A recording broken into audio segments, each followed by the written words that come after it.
नमस्कार। गृह और परिवार में आपका स्वागत है। मैं किरण शर्मा आज आपसे एक छोटी सी बात शेयर करना चाहूँगी। ये ग्रहों से ही रिलेटेड है। आपने देखा होगा कई बार किसी किसी को संतान नहीं होती, या हम ये भी कह सकते हैं कि भाई इनको संतान सुख नहीं है। जब कई बार किसी के संतान नहीं होती तो कुछ लोग क्या करते हैं कि कई बार अनाथ आश्रम से भी संतान को ले आते हैं, और या फिर कई लोग अपने रिश्तेदार के भी बच्चे अपने घर में ले आते हैं। तो क्या ऐसे लोगों को उस संतान से सुख मिलेगा? बिल्कुल नहीं मिलेगा। जब भगवान ने हमारे जीवन में संतान सुख नहीं दिया तभी तो हमारी संतान नहीं हुई। कई बार जब लोग अनाथ आश्रम से संतान लेके आते हैं तो उनके साथ ऐसा होता है, या तो वो बेचारे खुद भी अनाथ ही हो जाते हैं, बिल्कुल अकेले पड़ जाते हैं कि उन्हें संतान, और कई बार वो संतान ही उन्हें अकेला छोड़ देती है।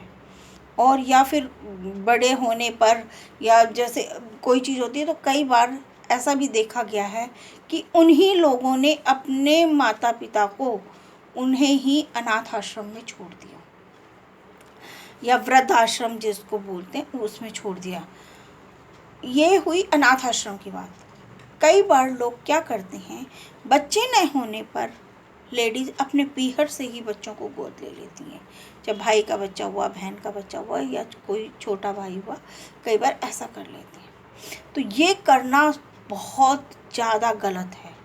ऐसा करने से बच्चे के जीवन में तो बुरा प्रभाव पड़ता ही पड़ता है, और जो लेकर आते हैं उनके जीवन में भी। जिस दिन से बच्चा गोद लेते हैं उसी दिन से उल्टे ग्रह चलने शुरू हो जाते हैं। ये बात मैं 100% उसके साथ कह रही हूँ। इसमें कहीं भी कोई ये कह दे कि ये बात गलत है तो आप मुझे ज़रूर डिस्क्रिप्शन बॉक्स में ज़रूर लिख कर दें, मुझे कमेंट ज़रूर करें कि जी आपकी ये बात गलत है। जब भी बच्चा पीहर की तरफ से गोद आता है उस दिन से तुम्हारी अपनी तरक्की रुक गई।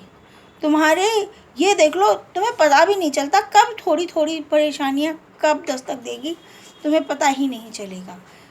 लोगों की प्रमोशन रुक जाती है, कुछ लोगों के बिजनेस धीरे धीरे बंद हो जाते हैं। इस तरह से ये चीज़ें हो जाती। कई बार लोगों को मानसिक शारीरिक बीमारियां होती हैं, और ऐसी ऐसी बीमारियां हो जाती हैं जिसका कोई इलाज नहीं। कई बार वो चीज़ बच्चों पर भी असर डालती है। बच्चों को भी, या तो बच्चे ऐसे बीमार हो जाएंगे कि जिनका कुछ इलाज नहीं हो पाता। बच्चों में दिमाग है लेकिन उनका शारीरिक में इतनी परेशानियां हो जाएंगी कि वो कुछ हाथ पैर काम नहीं कर पाते। तो इसलिए ये चीज़ कही गई है। कई बार जब पीहर के बच्चे गोद ले लिए जाते हैं उनके जीवन में तरक्की के सारे रास्ते बंद हो जाते हैं। अगर ग्रह अच्छे हैं तो ये है कि धीरे धीरे गाड़ी चल जाती है, लेकिन वो तरक्की नहीं हो पाती जो बच्चे की होनी होती है।